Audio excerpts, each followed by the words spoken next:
If you've ever been treated like the family punchline when you were actually fighting for your life, hit that like button and subscribe right now. You're not going to want to miss what happened next. My name is Jordan Blake, and for 5 years my family told everyone I was faking a congenital heart defect for attention. What they didn't know was that while they were mocking my imaginary illness, I'd built a $156 million medical technology company that manufactured the exact cardiac monitoring devices keeping me alive. And the cardiac surgeon they humiliated me in front of? He was my business partner, my best man, and he'd been documenting their abuse since the day he saved my life. But let me start from the beginning. I was born with a rare congenital heart defect, anomalous coronary artery from the pulmonary artery or ALCAPA. Most babies born with it die in infancy. I survived because my body developed collateral circulation, creating alternative pathways for blood flow. But it left my heart weak, my exercise tolerance limited, and my future uncertain.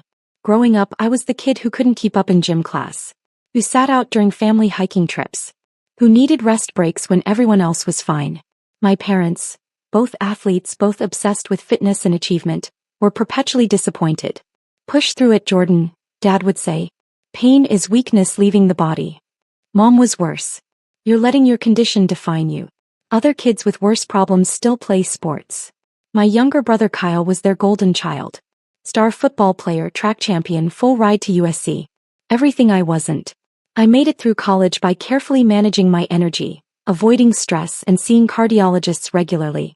I graduated from Stanford with a degree in biomedical engineering, got a good job at a medical device company in San Francisco, and thought I'd finally proven I could succeed despite my limitations. Then at 27 my collateral circulation failed. I was in a business meeting when my heart basically short-circuited. Severe chest pain, couldn't breathe, collapsed. My colleagues called 911. I woke up in UCSF Medical Center with Dr. Marcus Chin, chief of cardiac surgery, explaining that I'd had a critical ischemic event and needed emergency coronary artery bypass surgery. "Your heart's been compensating for 27 years, Dr. Chin explained, but the collateral pathways have degraded. Without surgery you'll have another event within weeks. It will likely be fatal." I had the surgery. 5 bypasses. 18 hours in the OR. Dr. Chin literally rebuilt the blood supply to my heart. I called my parents from the cardiac ICU the day after surgery, still intubated, communicating through writing because I couldn't speak yet. Dad's response when he finally visited 3 days later? "Well, at least now you have a real excuse for being out of shape." Mom added, "The surgery's done. You should be fine now. No more dwelling on your heart." Kyle didn't visit at all. He texted, "Sucks bro, but I've got finals. Catch you when you're better." That should have been my warning. The surgery was successful, but recovery was brutal. I needed cardiac rehab, intensive monitoring, medication adjustments, lifestyle modifications. I had to quit my job. The stress levels were literally life-threatening for someone with my cardiac history. I moved back to Sacramento to recover near family. Catastrophic mistake. Within a month, the narrative shifted from "Jordan had necessary surgery" to "Jordan is milking his surgery for attention." I had to wear a cardiac event monitor, a device that continuously tracked my heart rhythm and would alert emergency services if I had another event. It was visible under my shirt, wires leading to electrode patches on my chest. Kyle started calling it my victim badge. At family dinners he'd point at the monitor bulge under my shirt and laugh. "Still wearing that thing? Dude, the surgery was 6 months ago. Move on." Dad began questioning whether I really needed the monitor. "The doctor said you're recovered. Why are you still acting disabled?" "I'm not acting disabled. I have a legitimate cardiac condition that requires monitoring," I explained for the 100th time. "You're 28 years old," Mom said. "Your brother runs marathons. You can barely walk upstairs without complaining. Maybe if you exercised more." Exercise could trigger another cardiac event. My cardiologist specifically. "Your cardiologist is probably just covering himself legally," Dad interrupted. "Doctors always exaggerate risks." They started refusing to accommodate my medical needs. When I asked if we could avoid the Brazilian steakhouse for dinner, the high-fat, high-sodium menu was dangerous for cardiac patients. Dad said I was controlling the family with fake restrictions. When I had to cancel on Kyle's birthday party because I'd had an arrhythmia episode and needed to stay near medical facilities, Mom told extended family I'd bailed because I'm jealous of Kyle's success. The worst part was how they treated my cardiac events. I had 3 significant arrhythmia episodes in the first year post-surgery. Each time my monitor alerted emergency services. Each time I ended up in the ER for monitoring and medication adjustments. Each time my family acted like I was staging medical emergencies for attention. After the third event, which happened at a family barbecue when Dad insisted I help move heavy furniture despite my protests, Mom actually said to me in the ear, "If you were really having heart problems, you'd be in worse shape. You're conscious and talking. This is anxiety, not cardiac." The ER cardiologist overheard. "Ma'am, your son's monitor recorded ventricular tachycardia lasting 43 seconds. That's a life-threatening arrhythmia. He's lucky he's conscious." Mom just rolled her eyes. That was 3 years ago. That's when I stopped telling them anything real about my life. What my family didn't know was that those ER visits and cardiac events taught me something crucial. Existing cardiac monitoring technology was inadequate. The monitor I wore was clunky, uncomfortable, obvious, and had a 15-second delay in emergency alerts. 15 seconds might not sound like much, but in ventricular tachycardia, 15 seconds can mean brain damage or death. I could design something better. During my recovery periods, the hours when I felt well enough to focus, I worked. I used my biomedical engineering background and my intimate knowledge as a cardiac patient to design a next-generation cardiac monitor. Smaller, more accurate, faster alert times, integrated with both emergency services and personal smartphones. I called it CardioGuard. I built a prototype using my savings and a small business loan. I tested it on myself. I was already being monitored constantly anyway. The device caught arrhythmias 3 seconds faster than traditional monitors. 3 seconds that could save lives. I reached out to Dr. Chen, the surgeon who'd saved my life. He was immediately interested. "Jordan, this is revolutionary," he said, examining my prototype. "The delay time in current monitors is one of the biggest challenges in cardiac event prevention. If you can reliably cut that to 3 seconds, you'll change cardiac care." Dr. Chen became my mentor, my medical advisor, and eventually my business partner. He helped me navigate FDA approval processes, connected me with investors interested in cardiac technology, and introduced me to other cardiac patients willing to test CardioGuard. He also started documenting something else: my family's medical abuse. "Jordan, the stress they're putting you under is dangerous," Dr. Chen said during one of my follow-up appointments, 6 months into development. "Psychological stress is a major trigger for cardiac events in post-surgical patients. I've reviewed your event monitor data. All 3 of your significant arrhythmias occurred during or immediately after family interactions." He showed me the data. My heart rate would spike during family dinners. My rhythm would destabilize when my parents called. The barbecue incident where Dad made me move furniture? My monitor had recorded dangerous heart rhythms for 2 hours afterward. "This isn't just family conflict," Dr. Chen continued. "This is medical neglect. They're creating conditions that trigger life-threatening events, then mocking you for having those events. In California, that's elder abuse law territory. You're a dependent adult due to your disability." "They're my family," I protested weakly. "Family doesn't endanger your life and call it motivation," Dr. Chen said flatly. "I'm documenting everything. If they ever push this too far, you'll have evidence." Meanwhile, CardioGuard was succeeding beyond my projections. Clinical trials showed 47% reduction in cardiac event fatalities among users, almost entirely due to faster emergency response times. We received FDA approval within 18 months. Within 2 years, we had contracts with 12 major hospital systems. I hired a team of 8 employees, several of whom were cardiac patients themselves. I structured the company to allow flexible work schedules around medical needs. No one should have to choose between their health and their livelihood. Within 3 years, CardioGuard Medical Technologies was valued at $156 million. We'd manufactured over 50,000 monitors. We'd saved an estimated 237 lives through faster emergency response. My personal wealth reached $3.4 million annually between salary and stock options. I bought an accessible condo near UCSF Medical Center, close to emergency care, elevator building, cardiac rehab facilities nearby. Dr. Chen became more than a business partner. He became my best friend, the brother I wished I'd had instead of Kyle. And I told my family nothing. Why? Because I needed to know if they'd love me without success. If they'd believe my heart condition was serious even when I wasn't rich. If they'd support me when they thought I had nothing to offer. I already knew the answer. But I wanted to watch them prove it one more time. The wedding invitation came 18 months ago. Kyle was marrying his college girlfriend, Amber. A sweet woman who'd always been kind to me, who seemed unaware of how my family treated me. The invitation came with a note from Mom. We expect you to attend without making it about yourself. No medical equipment visible, no talk about your condition, and please try to look healthy. This is Kyle's day. I almost declined. But Dr. Chin convinced me otherwise. Jordan, I've been documenting their abuse for 3 years, he said during my quarterly cardiac checkup. The stress-triggered events, the mockery, the medical dismissal. I've got 22 documented instances where their behavior directly correlated with dangerous cardiac events. He showed me the file. It was extensive. Recorded phone calls where Dad questioned my need for monitoring. Text messages from Mom suggesting I was addicted to victim status. Social media posts from Kyle mocking his invalid brother. I want to go to this wedding, Dr. Chin said. Not as your doctor, as your friend. Kyle doesn't know I'm your surgeon or business partner. If they publicly dismiss your heart condition again, I want permission to intervene. Why would you do that? I asked. Because you're my friend. Because what they're doing is dangerous.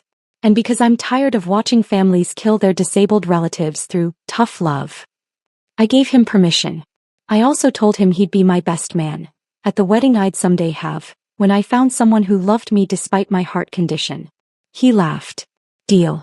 But first, let's make sure you survive your brother's wedding.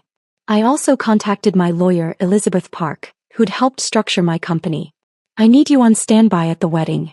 If things go the way I think they will, I'm finally ready to set boundaries. Elizabeth had been pressuring me to pursue legal action for over a year.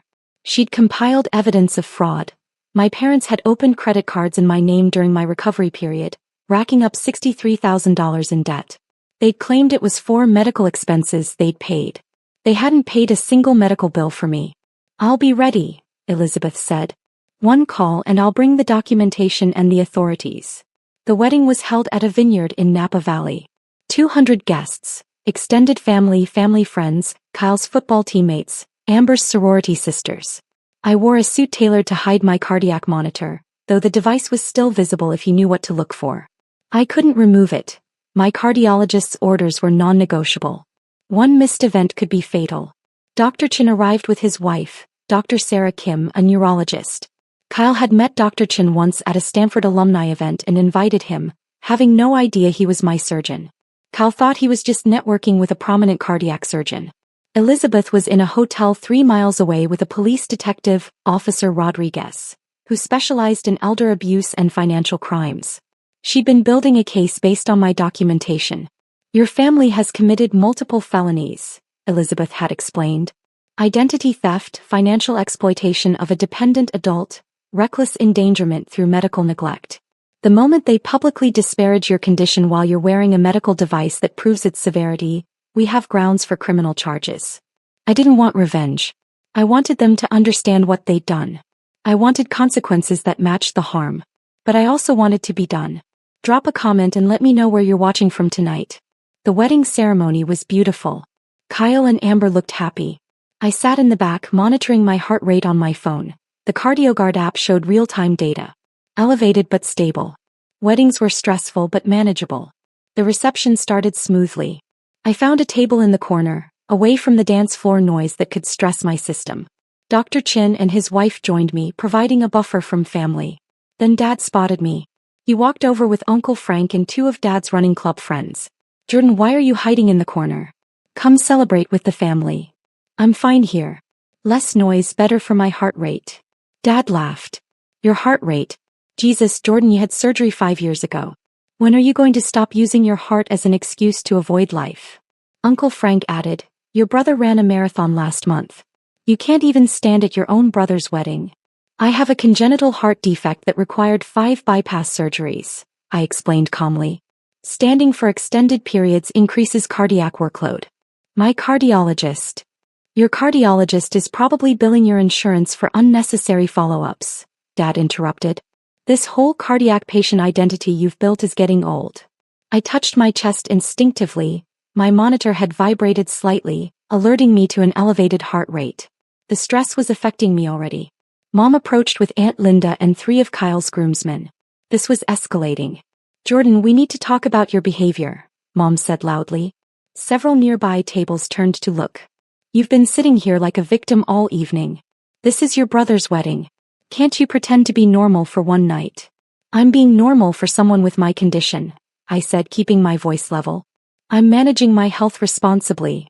Kyle joined the growing circle, drink in hand, already tipsy. Bro, seriously? You're making this about you again? Can't you just be happy for me? I am happy for you. I'm just sitting quietly. With that thing, Kyle gestured at the slight bulge of my monitor under my shirt. You're still wearing that victim badge. Dude, it's been 5 years. Get over it. My heart rate spiked. My phone buzzed. CardioGuard alert. Elevated heart rate detected. Stress response noted.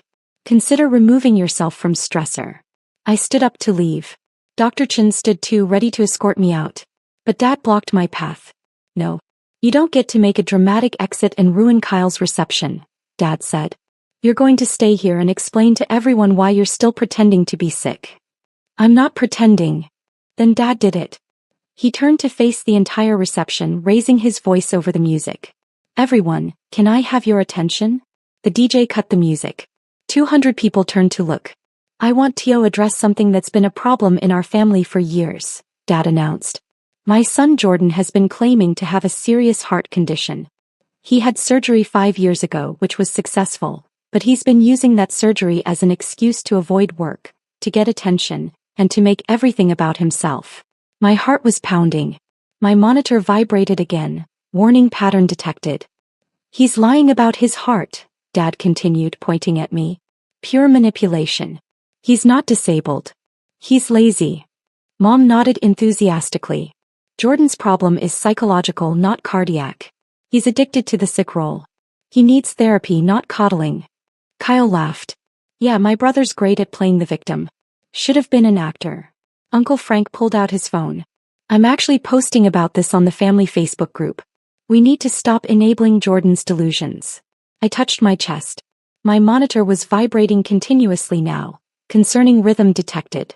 My CardioGuard app showed my heart rate at 142 BPM, irregular pattern, potential arrhythmia developing. Dr. Chen stepped forward. Excuse me, he said, his voice cutting through the murmurs like a scalpel. I'm Dr. Marcus Chen, Chief of Cardiac Surgery at UCSF Medical Center. The room went silent. Kyle's face went pale. He suddenly recognized Dr. Chen as more than just a networking connection. Dr. Chen walked toward my father. I performed Jordan's coronary artery bypass surgery 5 years ago. 5 bypasses to correct anomalous coronary artery from the pulmonary artery, a congenital defect he was born with. Dad's mouth opened. But he recovered. The surgery fixed. The surgery saved his life, Dr. Chen interrupted. But Al-Kappa patients require lifelong monitoring.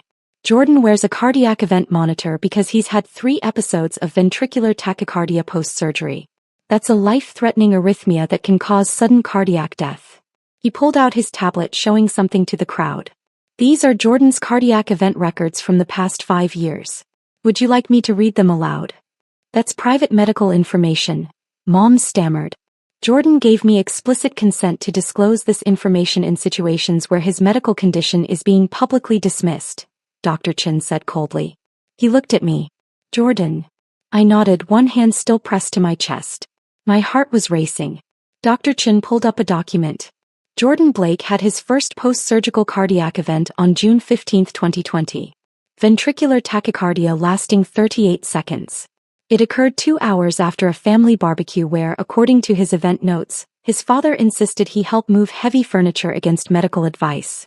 Dad's face drained of color. Several guests were filming on their phones. Second cardiac event, September 3, 2021.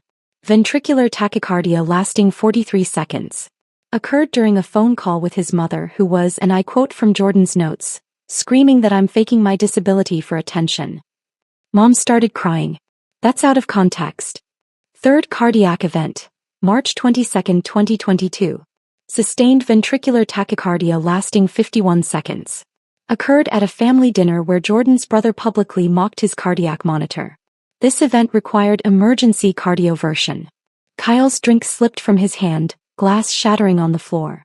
I've documented 22 instances where your family's psychological abuse directly triggered stress responses that elevated Jordan's cardiac risk, Dr. Chin continued. In cardiac patients with Jordan's history, psychological stress is as dangerous as physical exertion. Your behavior has triggered 3 potentially fatal events. Your abuse worsened his condition by approximately 60%. He turned to face the entire reception. Anomalous coronary artery from the pulmonary artery has a 5-year post-surgical survival rate of 83%. Jordan is lucky to be alive. He requires continuous monitoring because sudden cardiac death is a real, documented risk. Amber, Kyle's bride, looked horrified. Kyle, you told me Jordan was exaggerating. I thought, Dad said, Kyle stammered. Dr. Chin pulled up another screen. But here's what you really need to know.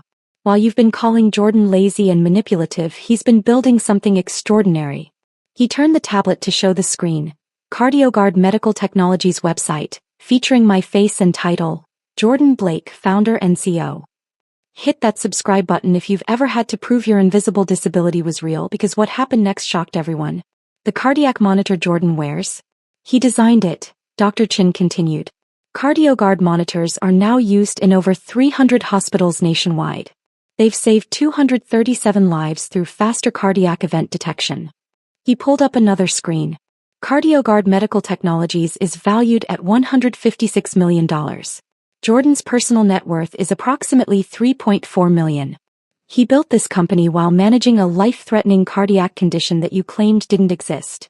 Mom collapsed into a chair. Dad's face went from pale to gray. But wait, Dr. Chin said, his voice hardening. There's more. Jordan didn't just build a company while you mocked him. He also paid off your credit card debt. He looked at my parents. Remember the $63,000 in credit cards you opened in Jordan's name during his recovery, claiming it was for his medical expenses? Dad's hands started shaking. Jordan discovered the fraud 2 years ago. Did he report you? No.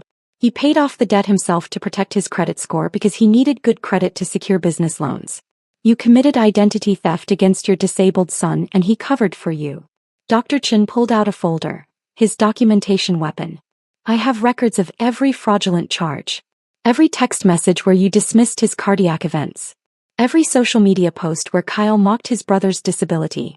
Every phone call where you questioned his need for monitoring. He turned to my parents. California Penal Code 368, Elder and Dependent Adult Abuse. Jordan qualifies as a dependent adult due to his cardiac disability. You've committed financial exploitation, physical abuse through medical neglect, and psychological abuse. These are felonies. Uncle Frank tried to slip away. Dr. Chin called after him.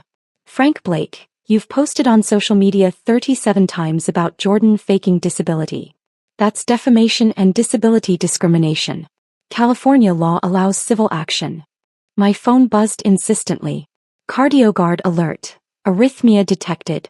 Emergency services notified. Remain calm. Dr. Chin saw my screen.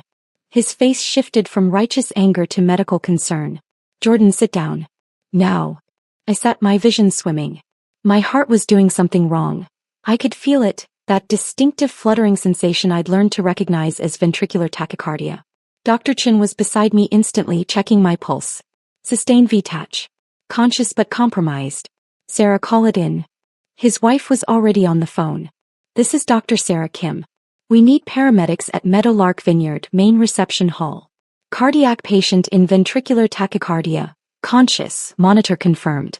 Patient has Al-Kappa surgical history. The room erupted in chaos. Guests started backing away. Some were filming. Others were crying. My father stood frozen, watching his son having a cardiac event he just claimed was fake. Paramedics arrived within 4 minutes. The vineyard was required to have them on standby for events this size. They confirmed VTach, loaded me onto a gurney, started in 4. Dr. Chin rode in the ambulance, still in his wedding attire. You're going to be fine, Jordan. Your monitor alerted us fast. You designed it well. Through the ambulance window, I saw my family standing in the vineyard parking lot. Mom was sobbing. Dad looked like he'd aged 10 years. Kyle was arguing with Amber, who was clearly furious. I heard Dr. Chin on the phone. Elizabeth? It's Marcus. It happened. Jordan's stable, but we're transporting to UCSF. The family just publicly dismissed his cardiac condition at a wedding reception, triggering a documented VTach episode. Time to make the calls. I was in the cardiac unit for 36 hours. The VTach was controlled with medication adjustments. Dr. Chen stayed the entire first night, partly as my doctor, partly as my friend. That was the most dramatic best man speech I've never given, he joked when I was stable enough to laugh. While I was hospitalized, Elizabeth moved forward with everything. Within 24 hours, my parents were formally questioned about identity theft and dependent adult abuse. Officer Rodriguez had been waiting for exactly this scenario, a public incident where their abuse directly caused medical harm. Dad was arrested at his home. The charges: identity theft, felony; financial exploitation of a dependent adult, felony; reckless endangerment, misdemeanor. Bail set at $50,000. Mom was charged as an accessory: financial exploitation, psychological abuse of a dependent adult. Bail set at $25,000. Kyle wasn't charged criminally, but he received a cease and desist order for defamation and disability discrimination. His social media posts mocking my cardiac condition were compiled as evidence for civil proceedings. Within 48 hours, the story hit regional news. Family triggers son's cardiac event after publicly claiming heart condition was fake. Victim is multi-millionaire medical tech CEO. The news footage included wedding guest testimony. Amber's maid of honor gave an interview. I watched Jordan's father publicly humiliate his son, claiming he was faking a heart condition. Then I watched that son collapse in cardiac arrest while wearing a medical monitor that proved everything was real. It was horrifying. Within 72 hours, Kyle and Amber's marriage was annulled. Amber filed the paperwork herself. According to mutual friends, she told Kyle she couldn't be married to someone capable of that cruelty toward family, especially disabled family. Uncle Frank's employer, a corporate HR firm, fired him after his defamatory Facebook posts went viral. Disability discrimination by an HR professional is terminally incompatible with our values, their statement read. Within 1 week, my parents' house went into emergency sale. The legal fees, bail, and restitution demands exceeded their savings. The house I'd grown up in sold at a 20% loss within 3 weeks. Within 2 weeks, extended family fractured. My mother's sisters cut contact with my parents. My father's brothers issued a public apology to me on Facebook and announced they'd be testifying in my favor if needed. Within 1 month, plea deals were offered.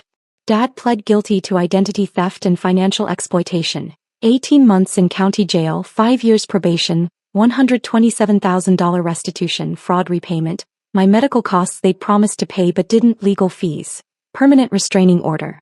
Mom pled guilty to financial exploitation. 1 year in county jail, 3 years probation, $48,000 restitution, permanent restraining order. Kyle settled the civil defamation suit for $180,000, the maximum his insurance would cover. His football career aspirations ended when the settlement became public. Teams avoided him due to character concerns. The wedding venue refunded Amber's deposit in full and issued a public statement supporting victims of family abuse. Dr. Chen's testimony in my case was damning and irrefutable. His documentation of stress-triggered cardiac events, his recordings of my parents dismissing my condition, his expert testimony about the medical dangers of their behavior. It destroyed any defense they attempted. It's been 11 months since the wedding. I haven't spoken to my parents or Kyle since the ambulance doors closed. The restraining orders remain in effect and I've never been more at peace. My parents served their jail sentences and are now on probation. Dad works as a warehouse supervisor. His finance career ended with a felony conviction. Mom works retail for the first time in her life. They live in a 2-bedroom apartment in the same complex where Uncle Frank now lives after his divorce. Kyle moved to Arizona to escape the stigma. Last I heard, he's working in construction and trying to rebuild his life. Amber remarried. Someone who apparently treats her better than my family treated me. My company continues thriving. We've expanded to 19 employees and launched CardioGuard 2.0 with AI-powered event prediction. Valuation reached $203 million. We've now saved over 400 lives through faster cardiac event detection. I'm dating someone I met through a cardiac support group. Alex has a congenital heart defect too, different from mine but equally serious. He understands the monitors, the medications, the limitations, the fear. He's never once questioned if I'm really sick enough to need accommodation. Dr. Chen remains my best friend and business partner. He's also my actual best man. I proposed to Alex 3 months ago and the wedding is next spring. Dr. Chin jokes that his speech will be much less dramatic this time. My extended family members who apologized have been allowed back into my life on a probationary basis. My aunts, my father's brothers, several cousins, they've proven through consistent action that they believe me, support me, and respect my boundaries. The relatives who stayed loyal to my parents? They're no longer part of my life. I don't miss them. My parents tried reaching out through their probation officer 4 times in 8 months. Each message was some variation of, "We understand now. We're so sorry. Please forgive us." I never responded. Forgiveness doesn't require reconciliation. 2 months ago, Dad had a minor heart attack. Ironic considering he spent years claiming heart conditions were exaggerated. Multiple relatives contacted me trying to guilt me into visiting. I sent flowers to the hospital. The card read, "Wishing you the medical support and family compassion you denied me. May your cardiac event monitor be more accurate than your perception of mine." I didn't visit. I don't plan to. Some people think I'm cruel. That family should forgive family. That I'm holding a grudge. But here's what those people don't understand. My family didn't just hurt my feelings. They triggered 3 potentially fatal cardiac events. They committed financial crimes against me while I was disabled. They created stress conditions that my cardiologist calculated worsened my cardiac outcomes by 60%. They didn't just refuse to believe me. They actively endangered my life and mocked me for nearly dying. I don't owe them forgiveness that looks like access. I don't owe them the comfort of knowing I've moved on, in a way that absolves their guilt. I owe myself protection. I owe myself a life surrounded by people who believe my cardiac monitor isn't a victim badge. It's a life-saving medical device. Last month I spoke at a cardiac patients conference. 300 people with congenital heart defects, all fighting for understanding, for accommodation, for dignity. I told them my story. I showed them the photo from Kyle's wedding. The moment Dr. Chin stood up, the moment my family's faces changed, the moment before I collapsed into VTach. And I told them what I wish someone had told me 5 years ago. Your cardiac condition is real. Your limitations are valid. And you don't owe anyone access to you while they're endangering your life. You're not lazy. You're not manipulative. You're not exaggerating. You're surviving with a heart that's literally trying to kill you, and that makes you stronger than they'll ever understand. Build your life anyway. Build your success anyway. Build your happiness anyway. And when they finally see your cardiac monitor was real all along, you don't have to look back. The room gave me a standing ovation, those who could safely stand. Others raised their fists, their hands to their chests where their own monitors sat. A room full of people who understood. That's my family now. As for my biological family, I hear they're struggling. Dad's warehouse job barely covers their rent. Mom's retail wages aren't enough. Kyle's construction work is inconsistent. They lost everything. Their reputation, their financial stability, their son and brother. Because they chose denial over acceptance, pride over empathy, mockery over medical reality. Sometimes I wonder if they finally understand that my cardiac monitor wasn't a prop. If Dad realizes the irony of having his own heart attack. If Kyle grasps that his brother's victim badge was actually keeping him alive. But mostly I don't think about them at all. I'm too busy living the life they said my heart was too weak to build. My company will generate $31 million in revenue this year. We'll save hundreds more lives through cardiac monitoring technology. We'll employ people with disabilities who bring expertise no able-bodied engineer could match. And I'll do it all while managing a congenital heart defect my family claimed was imaginary. That's not revenge. That's survival. That's proof that they were wrong about everything. I'm not a faker. I'm not a victim. I'm not manipulative. I'm a CO, a cardiac patient, a fiancé, a friend. I'm a person with Al Kappa who built something extraordinary despite everyone saying my heart wasn't strong enough. And if my family ever sees this story, I hope they finally understand. You didn't break my heart. You tested it. And my heart, though damaged, though monitored, though one beat away from failure, was strong enough to survive you and build something you never believed possible. If you've ever had to prove your invisible disability was real to people who should have believed you from the start, tell me your story in the comments. What would you have done? Does any of this feel familiar? And if you're currently dealing with family who won't believe your chronic condition, document everything, get medical professionals on your side, protect yourself legally, and remember, your condition is real even if they deny it. Your success will be the validation they refused to give. Subscribe for more stories about people who built empires while everyone doubted them. Because sometimes the best response to your faking is surviving long enough to prove them catastrophically wrong.